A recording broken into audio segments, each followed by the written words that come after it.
This is the Aston Martin DBX, and this piece of junk is an insult. The biggest scam for $250,000. I've had this piece of shit in my driveway. Luxury car owners are finally speaking out about what's really happening to premium cars. And it's not good news at all. Before we get started, don't forget to like the video and subscribe to the channel. I've had this piece of shit in my driveway for the past 4 days, and I'm going to tell you exactly why I genuinely hate this car. Before we even get into the features, bro, the key is in my hand. First of all, what a shitty ass key. Great. This is every morning for fucking 5 minutes. I have to sit here, move the key in different places. Car started, but I gotta ask, do you guys lift the knob before starting your Huracan, or do you just press it through? Okay.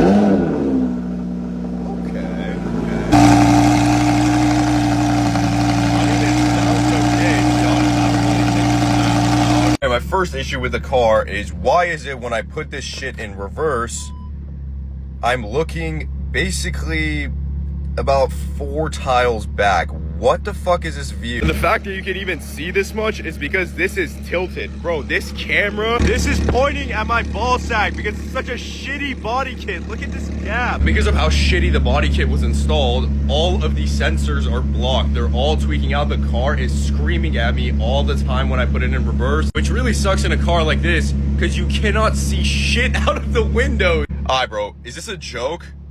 What the fuck am I supposed to be looking at? Don't even get me started on how small the side mirrors are. Like, to be honest, like, it's a good car, but it's just like a massive cortisol spike. Like, I don't want to smash this shit into the wall every morning. This is the Aston Martin DBX, and this piece of junk is an insult. Yes, the lines on the car are beautiful. The paint job is revolting. What's really absurd, though, is how pathetic this interior is. These seats are so uncomfortable. I've sat on more comfortable bleacher seats at a high school volleyball game. Do not be impressed by colored stitching. All stitching costs the same amount of money. Who cares that it's yellow?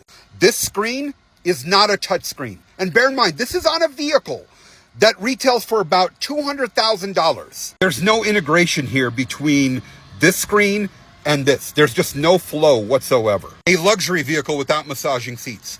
My wife's Jeep Grand Cherokee has massage seats. Everything in here just feels so cheap. Everything in here is like right out of the Walmart parts bin. And this thing has depreciated about 50% in roughly 2 years. I have owned this 812 Superfast for about 6 weeks now, and I have 4 complaints because my lobster is too buttery.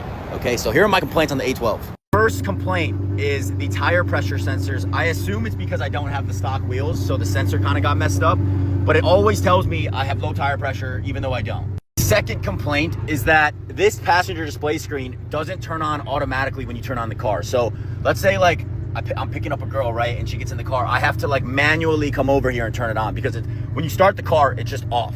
So I wish it would just always be on. Like, why do I have to turn it on, you know? My third complaint is that I have no Apple CarPlay. It's an option that you have to add to the car, but you would think with a $400,000 supercar, it already comes with it.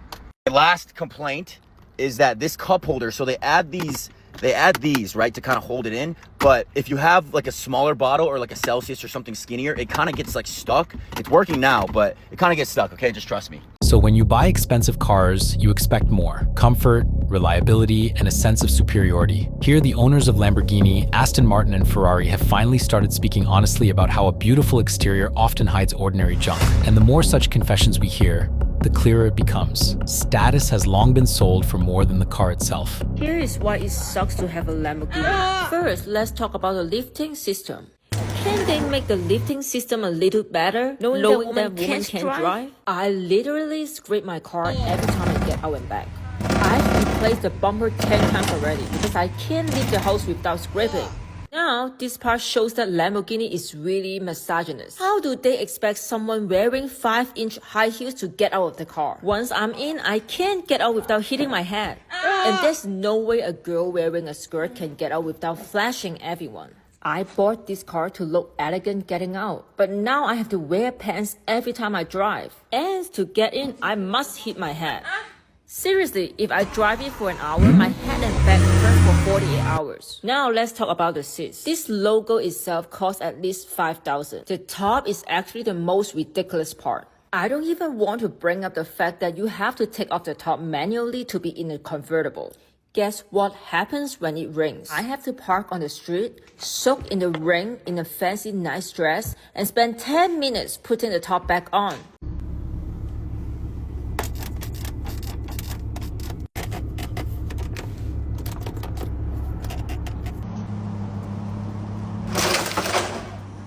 No one's going to believe me. That happened Friday driving down south. So it's a $900,000 car, and I get it. It's made for the track, not for the sound system, but please just listen to this and tell me you wouldn't be upset if you spent $900,000 on a car and it sounded this bad. Like, let's just go 2 cranks up. Listen to that right door panel.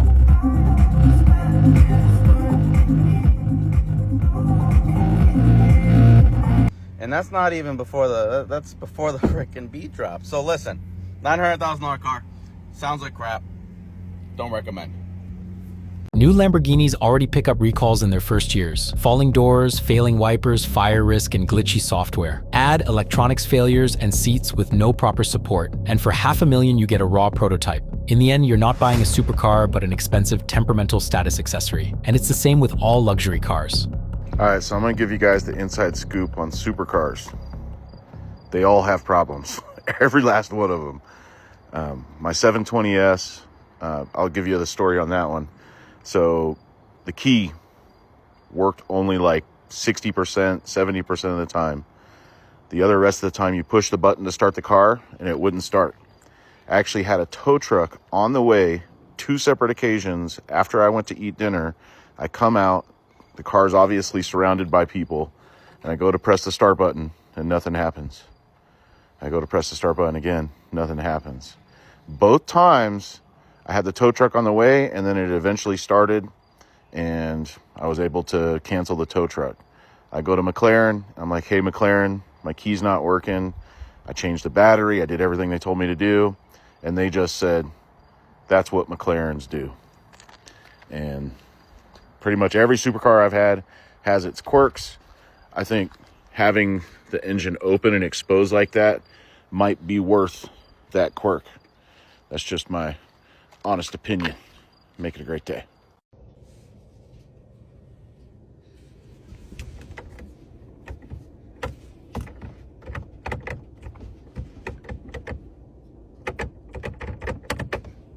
Everybody knows that Tesla has bad build quality, right? But have you ever checked out the build quality of a McLaren? Check this out. This is a 2022 McLaren 720S with only 43 miles. And I pulled the engine cover off and look at this. This bolt was just sitting here. So I'm gonna put that little guy back in and check the other side. Oh, look at that, it's loose. I know what you're thinking, a couple loose bolts, no big deal, right? Well, let's check over the rest of the car. The washers under these bolts are rusted. Like literally the car got PDI'd at the dealership on a transporter truck and brought right over here. Only has 43 miles. We got a little bit of panel gap here. Yeah, no big deal, but this is the worst part. Check this out. When the door is opened, only on the passenger side, it is literally touching the body, guys. Check this out. It is touching the body. The other side has got like a 1-inch gap or something like that, but the passenger side, I mean, I don't even know what to say. Now, the driver's side door doesn't have that gap, but when you close the door, watch this. It grabs the seal, it like pulls it back. Do you see that? It pulls that seal back. There's always a ton of car guys that talk shit on McLaren, and this car right here is a perfect example of why they talk shit on McLaren. So the boys next door, Monza Exotic rental cars, they got this 720S Spider, and for some reason, it just completely died on a client. So they asked me to hook this thing up to a trickle charger to try to get some power in it.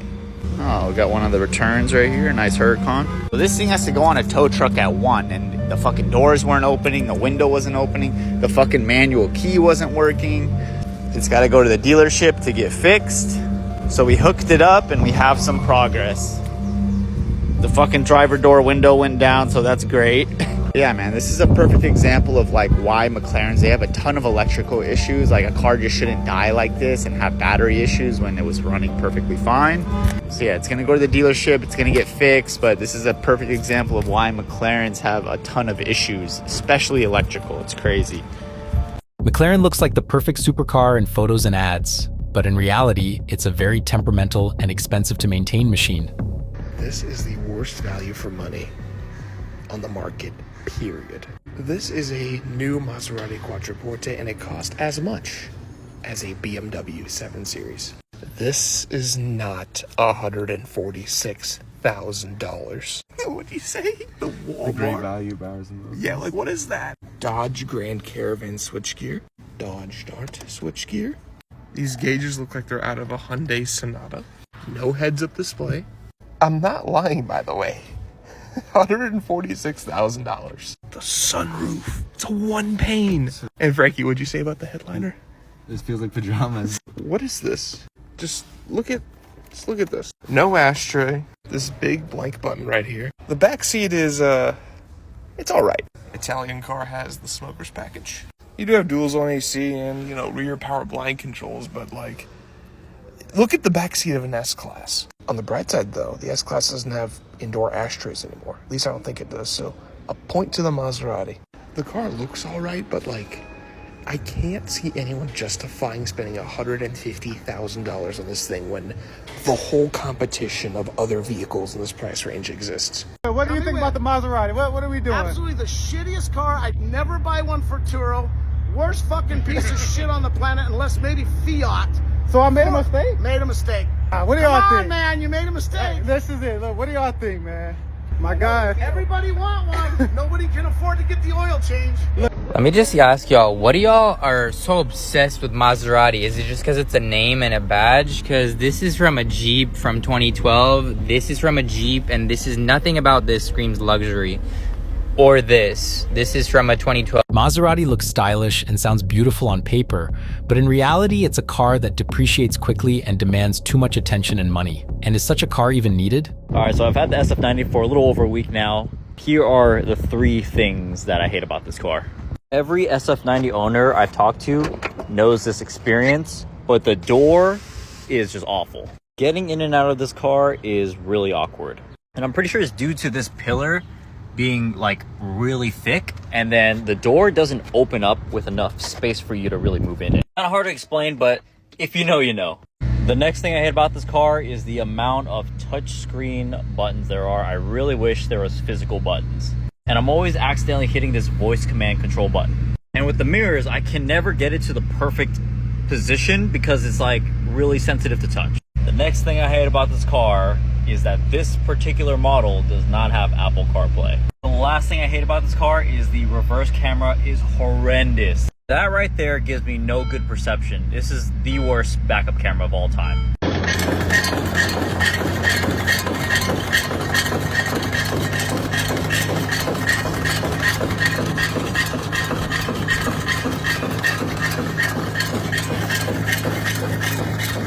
All right, guys, let's do it. 3 things I hate about my brand new Ferrari F8. All right, let's start from number 1. And clearly this is a first world problem, but it's just a minor inconvenience. And that has to do with this car doesn't have keyless entry. And you think, you know, for $400,000, it would. Number 2 has to do with the visibility inside this car. If you look to my right, there's an absolutely massive blind spot right here. And every time I look right, I basically go blind. So number 3 actually doesn't even have to do this car specifically, more Ferrari as a brand. So basically, if I modify this car, Ferrari itself, the brand, will blacklist me from being able to purchase any more cars from them in the future. Yes, behind the beautiful legend of Ferrari often hides a temperamental and very expensive to maintain machine that lives more for image than for real driving pleasure. If you need the image, no questions asked, but be prepared for possible disappointment. The biggest scam for $250,000.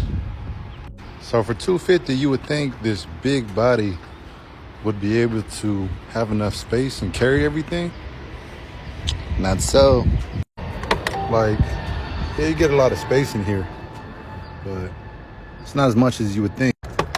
Normally I'm leaned back a little bit more, but especially if you have anybody who's over 5'6" sitting in the back, you're not gonna have much space. Granted, I did pack this thing out today. We got some Marshall's bags right here. Ooh. Like, this is all the trunk space you get. That's it. So as far as terms of like packing it out, I'm doing my thing. But for 200 grand, 250, you would think you would have some people to be more comfortable in the back. So I'd say don't be a brokey like me. Spend the extra 40,000 or 50,000. Go get a Cullinan. Call it a day. But Cullinan is not as fun as this. Here's the shit they don't tell you about a G-Wagon. First off, this G-Wagon sucks. No touchscreen, horrible to navigate on this instrument panel. I don't even know what to do. There's so many buttons that you just don't even know how to change the damn song. There's a tire that looks like it's chasing me in the back. The doors don't soft close. There's a lot of noise in the cabin. It has a shitty sunroof. Man, I can go on and on about why this vehicle sucks. Now, people buy it as a tax deduction or to look cool, and I'm here to tell you, man, if you're going to spend $200,000 and buy something that's so much cooler than this thing, I would tell you, I would never buy this piece of shit. Things I hate about my 2022 G63. Number one, guys, is the windshield. It annoys me a lot because it cracks very easily. I've probably had to repair this windshield like 5 times with little cracks from rocks. Number two, it doesn't have keyless entry, so you have to click the unlock button to unlock the car. The car is so fast that when I accelerate, the sunroof opens up. Sometimes it goes here, sometimes it goes here, and that annoys me. It doesn't have wireless connectivity to Apple CarPlay, so I have to plug my phone in. The lane assist is super sensitive. Anytime I get close to the lane line, even though I'm not touching it, it corrects me and it just like kind of moves the car, so it is really annoying because it's really sensitive. The new G-Class is no longer about off-road adventures and brutality. For a huge amount of money, you get not a legendary all-terrain vehicle, but simply a very noticeable city crossover. This is the worst fucking car you could buy ever. Reason number one has to be the miles per gallon. The mileage on this car is egregious. And I'll be driving slow and cautious, and I'll still only get around 22 in the city. The second thing has to be this fucking center console. Where do I place my phone? It's rounded. There's no clear spot. I can place it here, but why would I do that? I can't place it in here because I keep my headphones and some other miscellaneous inside of my glove box. This car's fucking trash. And don't even get me started if I have to pick somebody up and put them in the back seat. There's zero room in this shitbox of a sedan. Not the Toyota chime. Not the Toyota graphics. Not the awful digital half dash. Not the steering wheel buttons. But we put a nice new touchscreen on it. Don't ever buy a BMW or a luxury vehicle at that if you cannot afford the maintenance. That's usually what they tell you, and they were onto something. I've had this car for 3 years. It has 62,595 miles. I'm $10,000 deep in maintenance repairs just this year. And I think I got to do something with the brakes because I feel like they're not working. So don't get this car. Like, it's nice and all on the inside, but the inside mechanics, New luxury cars suck, and their fall from grace is honestly sad and disappointing. But let's jump back in time a little bit. And it wasn't that long ago when luxury cars, the focus of their interior was on high quality materials, great build quality, and over-engineering of certain amenities so that the ride experience is the smoothest and most comfortable possible. No expense was spared on the rear section of these interiors. You had reclining, heated, and cooled massage seats with refrigerators and champagne flutes and pillows and all kinds of stuff. Any hard surfaces and trim were made of aluminum and wood grain. You had curtains in the back so you didn't have to lay your odds on all the peasants. I feel like manufacturers used to pay so much more attention to just minor nuances in the interior, like stuff that you won't really notice, but ultimately when combined, provide a much nicer experience in the car. For example, Porsche uses hydraulic struts in their door hinges on the Panamera so that you can open it and leave it at any angle. You don't have to open it to a certain degree so that it gets caught in the stop that it needs to stay open. While most owners won't notice a difference, when you combine that with the 1/2-inch thick lamb's wool carpet